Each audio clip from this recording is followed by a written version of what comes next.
A few days ago, the Dark Magician Fusion monster coming out was leaked, and it got me thinking about boss monsters in Yu-Gi-Oh! If you look at the entire history of Yu-Gi-Oh!, boss monsters nowadays are quite different than they used to be, and this isn't entirely due to Kaijus, although I'll get to that in a second, but let's go through how boss monsters have changed real quick, just so you get the history of them. If you look at the original Yu-Gi-Oh! Packs and starter decks, Blue Eyes and Dark Magician were both pretty much the go-to boss monsters. They weren't necessarily the most practical things to summon, where cards like Summon Skull ended up being a lot more popular just because you could get 2,500 attack for one tribute versus a 2,500 attack for two tributes.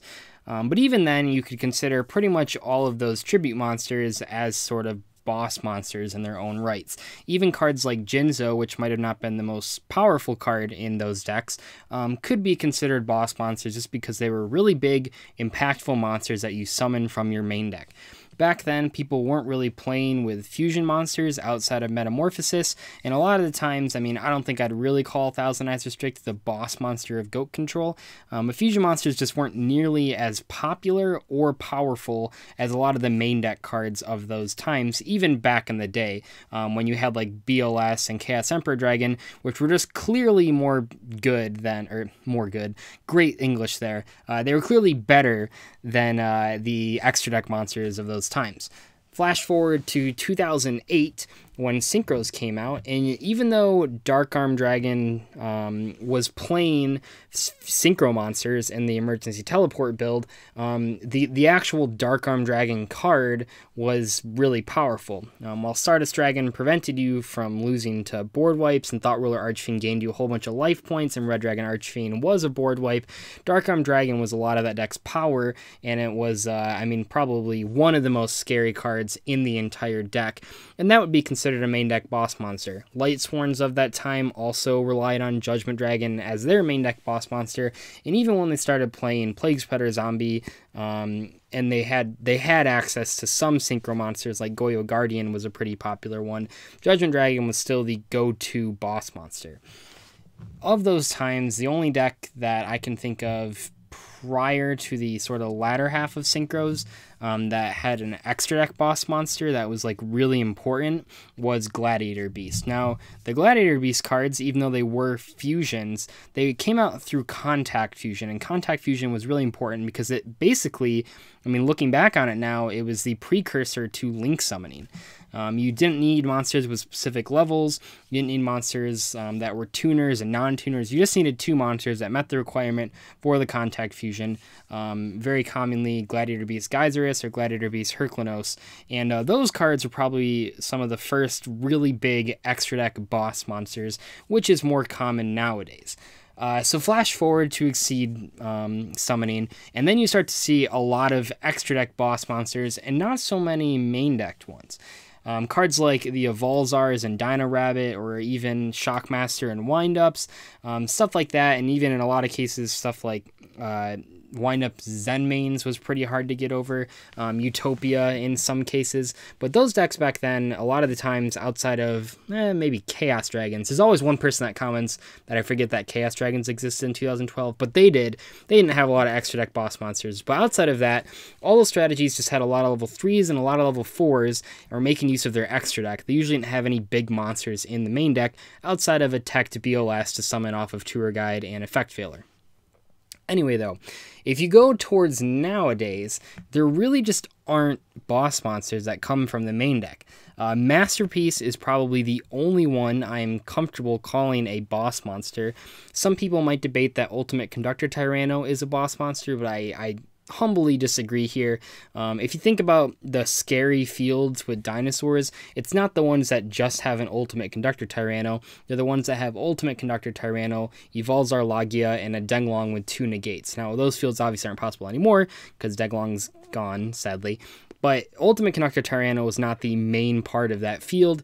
It was just an added layer of disruption. Where with Masterpiece, it is like always the best card in those Masterpiece decks on the field. If Masterpiece is next to Dryden. Clearly, the Masterpiece is the biggest target. And this moves me on to talking about Kaijus.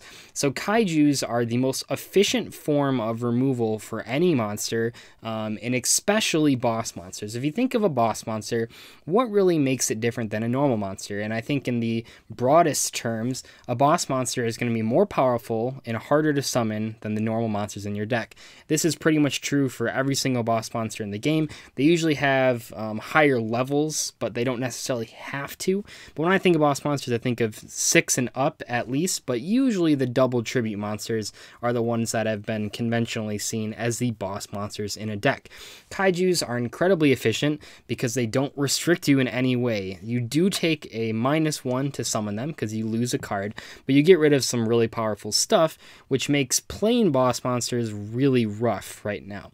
Now, I know what you're thinking. Doug, there's always been Kaiju-like monsters. We had Lava Golem for years, and no one really played it outside of, Dino Rabbit and Chainburn, basically. Outside of countering Dino Rabbit and in Chainburn, no one really played Lava Golem. No one really played Volcanic Queen. No one played Santa Claus. All these cards that are sort of Kaiju-like, but usually have one glaring drawback, no one really played. And that's true, but none of those cards were as good as Kaijus. Kaijus are so good because they have no drawback. And on top of that, Gamma Seal only has 2,200 attack points, which is really easy to get over. If you compare getting over virtually any extra deck monster to getting over a Gamma Seal, the Gamma Seal is almost always going to be the easier one to deal with. Not only are we talking about attack and defense here, we're talking about the effect. When you give your opponent a Gamma Seal, it's basically just a vanilla monster that got rid of their card. Now, Kaijus conceptually sort of make Yu-Gi-Oh! A hard game to play if your deck is more of a protect the castle deck or a boss monster oriented deck. Think about Bujins and how quickly they would have been dismantled from their rogue status if Kaijus existed. The whole point of that deck was to summon one Bujin Yamato and protect it with Bujin Hare, Bujin Turtle, Bujin Crane and stuff. But Kaijus weren't around back then, and the deck wasn't the best deck at any time, but it certainly was good. And if Kaijus were around, it wouldn't have been on the map at all, because you could simply just plop a Gamma Seal on top of it. Now, in context with modern Yu-Gi-Oh!, the reason that I don't think that the Masterpiece being unlimited really matters in the long run is that modern Yu-Gi-Oh! Decks can't rely on one boss monster to win the game. It's actually just impossible. Sure, you can play cards like Massacre Restrict to prevent them from being tributed, but that's just like a really fringe use and is almost never going to come up. But if you think about it, in Yu-Gi-Oh!, your first turn boards don't just have one really big monster. The goal of a successful first turn board is to not only have multiple threats, but also a follow-up play. A lot of times when decks get hit on the ban list, people start saying, well, these cards are still at 3 or still at 2 or still around, so the deck's still good. And what they're not realizing, and what I've said in a couple live streams and a few videos, I think, is that while Yu-Gi-Oh! Is very turn 1 base, the reason that a lot of the meta decks of the past are meta is because they have the most longevity of any deck. You can make some pretty powerful turn 1 boards, but if your opponent can just break them and you have no other plays, well, you're going to not be very successful. The perfect example of this is why heroes have never been tier 1 since they got Dark Law.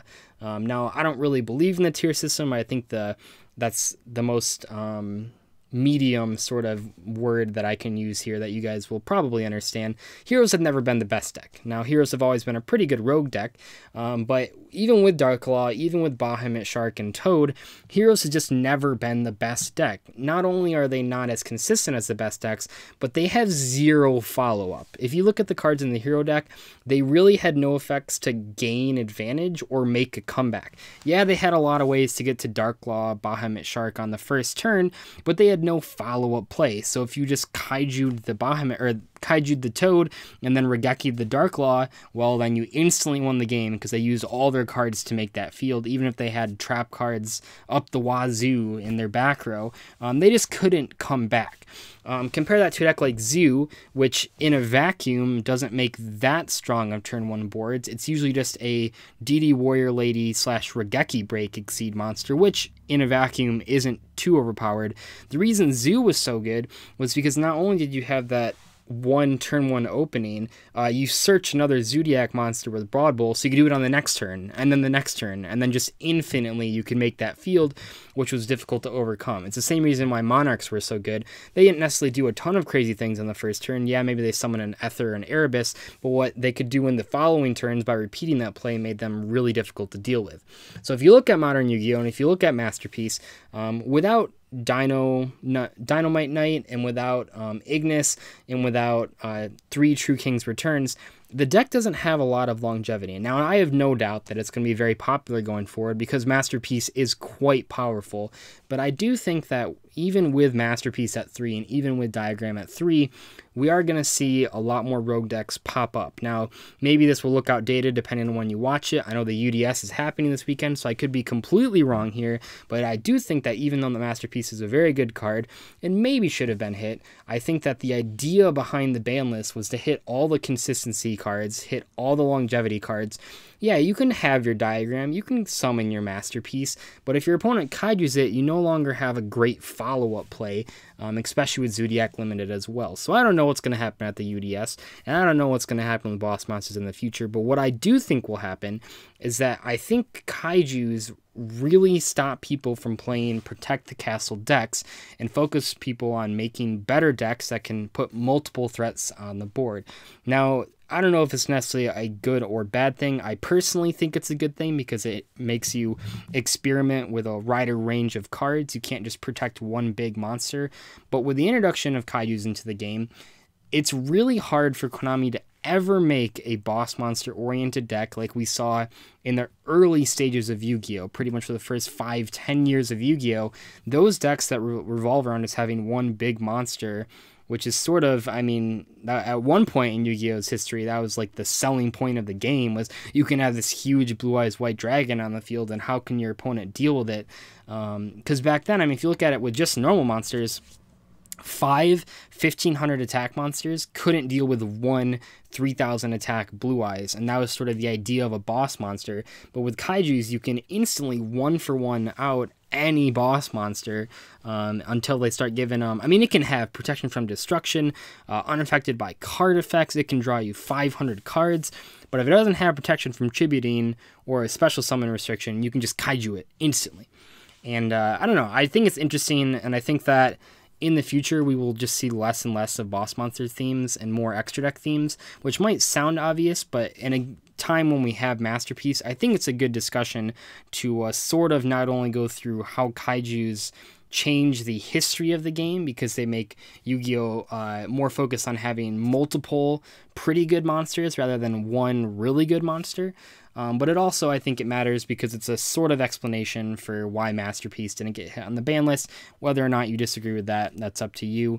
But Masterpiece, in and of itself, doesn't really gain you any advantage like the smaller True Draco cards did. It was just a big, annoying monster to deal with. But I think that the reason it was so annoying is because if you Kaiju'd it, your opponent would then just have 100 other plays to come back with, where now they don't really have any other play besides summon another Masterpiece, which is going to be increasingly difficult without the consistency cards that they've had for so long. Anyway, though, I probably rambled on for too long. This is just a discussion idea that I had yesterday, or whenever the Dark Magician thing was revealed. And I'll see you guys later. Bye.